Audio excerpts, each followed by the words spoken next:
ये वार्ड क्रमांक 143 में रहमत फातिमा खान ये उम्मीदवार हैं और आप आए हैं, किस तरह का लोगों का सहयोग मिल रहा है? नहीं, देखो, फवाद अहमद जो है वो एनसीपी के हमारे जो बहुत बड़े अच्छे कार्यकर्ता है और डैशिंग लीडर है, उम्मीद रखने वाला है, हौसला रखने वाला है। और इसके लिए उन्होंने रहमत फातिमा खान को कैंडिडेट के लिए मांग की थी, डिमांड की थी पार्टी को। पार्टी ने भी अलायंस हो गया, लेकिन मैत्रीपूर्ण में हम लोग ने बोला कि ये सीट जो है मैत्रीपूर्ण में हम लोग लड़ेंगे। और मेरे ख्याल से वैसा हम लोग ने काम शुरू किया है। मुझे उम्मीद है कि ये 100% अपने काम पे, अपने बलबूते पे और विश्वास के साथ ये चुनाव जीतेंगे और अच्छी तरह से कामयाब हो गया। और होने के बाद देखो, कैंडिडेट खड़ा रहता है, आश्वासन बहुत देता है, लेकिन जो आदमी है यहाँ पे आने के बाद बोलता है कि मुझे चुनाव देने के बाद आपको किधर जाने की ज़रूरत नहीं, मैं इधर वापिस डालूंगा, मैं आपका काम करूँगा। ये जब भी विश्वास के साथ कोई करता है ना, उसके ऊपर आत्मविश्वास होने के बाद उसको कामयाबी हासिल होती है।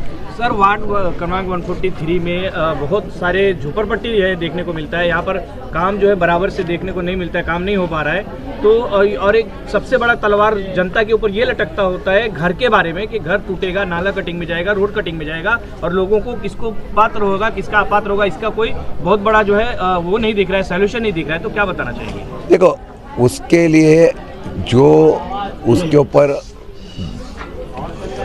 बारीक तरीके से जो भी काम करने वाला और उसमें सोच के काम करने वाला चाहिए, उसके लिए स्टडी होने चाहिए।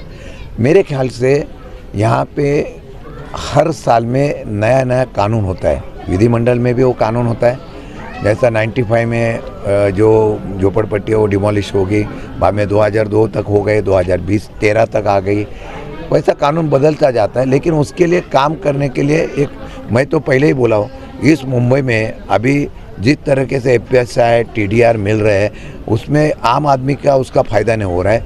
मैं तो यही डिमांड किया है, हमारे इसमें से पार्टी में से हमने 2-3 डिमांड की है। हम जनता को बताना चाहते हैं कि ये आम आदमी का भी मुंबई रहना चाहिए, वो खाली झोपड़पट्टी में आम आदमी, बैठी चाल में आम आदमी नहीं होना चाहिए। अगर कोई नया प्रोजेक्ट होता है उसके लिए रिजर्वेशन डाल के, जो 15 साल में यहाँ पे रहने वाला है, जैसा म्हाड़ा का है, लेकिन म्हाड़ा में होने के बाद भी उसकी कॉस्ट जो रहती है तो गरीब आदमी भर नहीं सकता है, उसके लिए अलग तरीके से कुछ ना कुछ कानून करना चाहिए। एक, मुफ्त शिक्षण देना चाहिए गरीब लोगों के लिए, और दूसरा है आरोग्य के लिए। आज कौन से भी हॉस्पिटल में हम लोग जाते हैं तो वहाँ पे जिस तरीके से पैसा लगता है वो गरीब आदमी का काम रहता नहीं है। उसके लिए कारपोरेशन में ऐसे लोग जाना चाहिए, वहाँ पे जाने के बाद गरीबों का आवाज़, ऐसा उनका काम होना चाहिए। मेरे ख्याल से आपने जो बोला है कि यहाँ पे कोई ध्यान देता नहीं, 5 साल में जिसके हाथ में प्रशासन था, सत्ता थी, उन्होंने क्या किया है?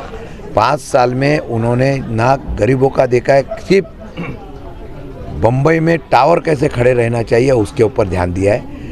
गंभीर स्वरूप आगे जाके आने वाला इतना है कि हम लोग खाली पोल्यूशन बढ़ गया है, इतने बांधकाम हो रहे हैं, उसके सुविधा होनी चाहिए, ड्रेनेज होना चाहिए, पानी की सुविधा होनी चाहिए। आज नहीं, और 2-4 साल के बाद जितनी तकलीफ होगी वो तकलीफ टावर वाले को होगी नहीं, तकलीफ सबसे ज़्यादा होगी जो गरीब है, आम आदमी है, जो यहाँ रहता है, उसको होने वाले है। उसके ऊपर हम लोग ध्यान देंगे, उसके ऊपर आवाज़ उठाएंगे। सर, अगर आपका कैंडिडेट जीत के आता है तो सबसे पहले 5 ऐसे क्या काम होंगे जो आपका कैंडिडेट करेगा? वो मैं बता। एक काम तो ऐसा हम लोग करेंगे, सर्वधर्म समभाव, एकता का नारा होना चाहिए, वो देंगे।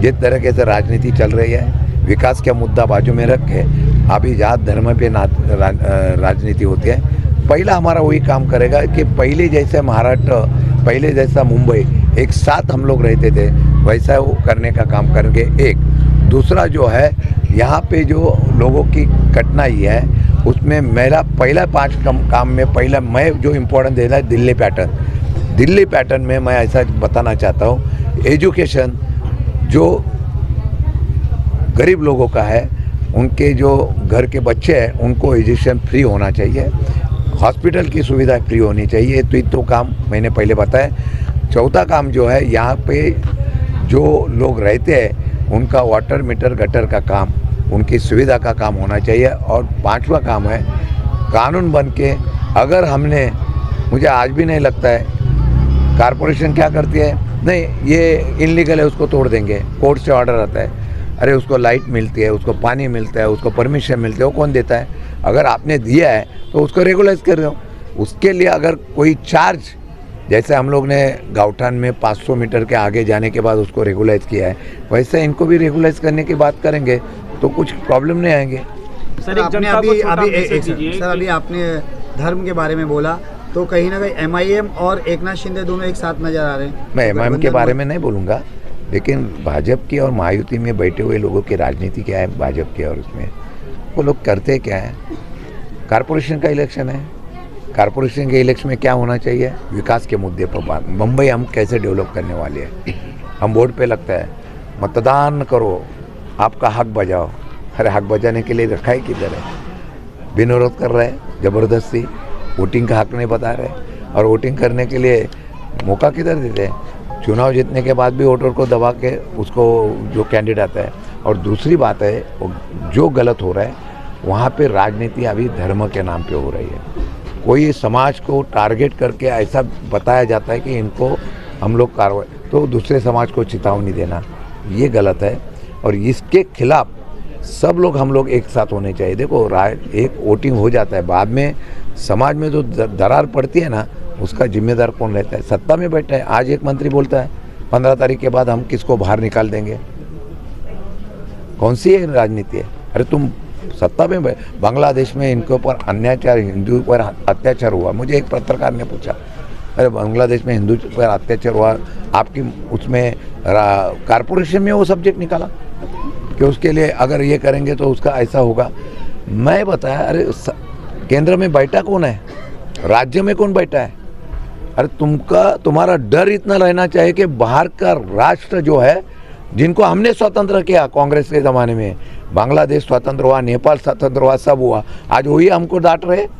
और वहाँ पे हमारे हिंदू पे अगर कोई अन्याय करता है तो पंतप्रधान हो या केंद्र सरकार हो, उन्होंने उसके ऊपर कार्रवाई करनी चाहिए। एक भी स्टेटमेंट नहीं दिया और यहाँ राजनीति पे उसकी बात हो रही है, वो गलत है। मेरे ख्याल से उसके ऊपर आवाज़ हो। फात भाई क्या कहना चाहेंगे? शशिकांत शिंदे आए थे, आप किस तरह का सपोर्ट दे रहे हैं आपको, और क्या लग रहा है वार्ड क्रमांक 143 का जो आपका ये सीट है, जनता का किस तरह का रिस्पॉन्स आ रहा है? देखिए, सबसे अच्छी बात यह है कि जब मैं लोगों तक घर पे जाता हूँ, लोगों से मिलता हूँ, तो एक रिश्ता जो है वो पिछले जो है 1-1.5 साल में बन गया है। तो बहुत सम्मान से लोग मिलते हैं। बहुत सारी समस्याएं हैं। आपने शशिकांत शिंदे जी से भीमनगर का मसला समझा, मैं आपको बताता हूँ। वहाँ पर 2 प्रोजेक्ट है, एक MMRDA का प्रोजेक्ट है, एक BMC का प्रोजेक्ट है। अगर BMC के प्रोजेक्ट के हिसाब से गए तो सब लोग अपात्र हो जाएंगे। इसलिए हम लोगों ने ये डिमांड की है कि MMRDA वहाँ पे एक बिल्डिंग बनाए और जितने भी अफेक्टेड लोग हैं उनको उस बिल्डिंग में रखा जाए। BMC SRA के प्रोजेक्ट से ना बनाए। हमारे ये बोगदे की समस्या है, यहाँ का नाला जो है वो इतना छोटा है, जब भी बारिश होती है पूरे बोगदे में पानी भर जाता है। इसी तरह चीता कैंप की समस्या, अपने I सेक्टर में, F सेक्टर में जो है 45 मिनट के लिए पानी आता है और उसमें प्रेशर नहीं होता। नशे की समस्या बढ़ रही है। सबसे इम्पोर्टेंट चीज़ है कि वहाँ पे कोई भी इंग्लिश मीडियम स्कूल नहीं है। इस तरह की तमाम, आप ये देखो, मुझे तो हैरत होती है कि यहाँ की विधायक वोट कैसे मांग रही हैं। चीता कैंप का रोड पूरा खुदा पड़ा है, चीता कैंप से महाराष्ट्र नगर के आने वाला रोड भी पूरा खुदा हुआ है। किस मुँह से आप वोट मांग रहे हैं? तो मैं आप सभी लोगों से विनती करना चाहता हूँ आपके माध्यम से कि आप एक ऐसे उम्मीदवार को चुनें जो पढ़ा लिखा हो और जो काम करने का जज्बा रखता हो। इसीलिए हमने बटन नंबर 2 पे 15 तारीख को जो है आप दबाएं, और आप यकीन मानिए आने वाले 4 सालों के अंदर हमारा लालच है कि हमको आगे विधानसभा चुनाव लड़ना है। बहुत सारे लोगों का ये कहना था कि आपको चुनाव नहीं लड़ना चाहिए, MLA का लड़ना चाहिए। मैंने कहा मैं घर पे बैठने वाला व्यक्ति नहीं हूँ, मुझे काम करना है। अगर मुझे घर पे बैठना होता तो 4 साल बाद आ जाता। नवाब भाई जब एक चुनाव हारे थे, कभी आए थे? आप लोग बताइए। राजन मोहलकर करके यहाँ एक अनुशक्ति नगर विधानसभा में चुनाव लड़े, वो कभी लौट के नहीं आए। मैं भी नहीं आ सकता था, 1 साल पहले आता। ये काम है कि जब लोग आते हैं, लोगों के काम नहीं होते हैं। पिछले 1 साल के अंदर हमने सड़क का मुद्दा उठाया, बोगदे का मुद्दा उठाया, जो एक्सीडेंट में जिन बच्चों की मौत हुई उनका मुद्दा उठाया। उसके बाद हमारा जो मैटरनिटी सेंटर का हाल है वहाँ का मुद्दा उठाया। हम तमाम मुद्दे उठा रहे हैं, काम नहीं हो रहे हैं। काम ना होने के वजह, कार्यकर्ताओं की परेशानी के वजह हम लोग इस मैदान में उतरे। और मुझे पूरी उम्मीद है, जिस तरह विधानसभा चुनाव में जनता ने हमारा साथ दिया था, तो तारी बाजुड़ाना मानुस पे 2 नंबर बटन, और ये देखिए ऊपर वाले की तरफ से मदद है। विधानसभा चुनाव में भी 2 नंबर बटन था और इसमें भी जो है 2 नंबर बटन है तुतारी का। तो मुझे पूरी उम्मीद है हम लोग मजबूती के साथ ये चुनाव जीतेंगे। इस तरह से अपील अपेक्षा रहेंगे जनता से आप आने वाले चुनाव को? देखिए, मैं यही कहूँगा कि बहुत हो गया। आप ये सोचिए, मुंबई के अंदर चुनाव हो रहा है और यहाँ पर धर्म की बात हो रही है। मुंबई जो है वो सबका शहर है।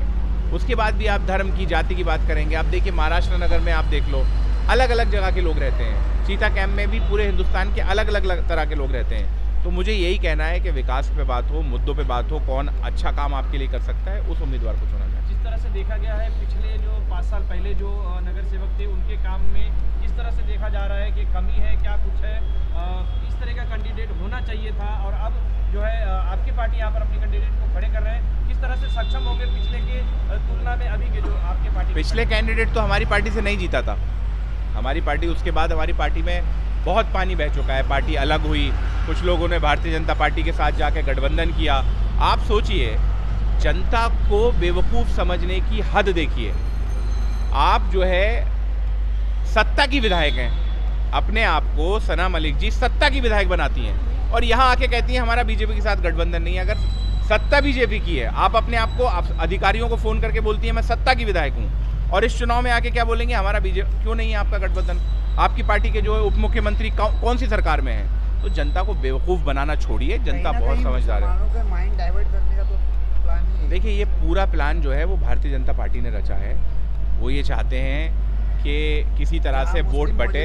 हाँ, बिल्कुल बिल्कुल बिल्कुल ऐसे जाके करें, लेकिन जनता बहुत समझदार है। कल एक खबर उड़ी थी अकोला की, हर जगह फैल गई, हर जगह फैल गई।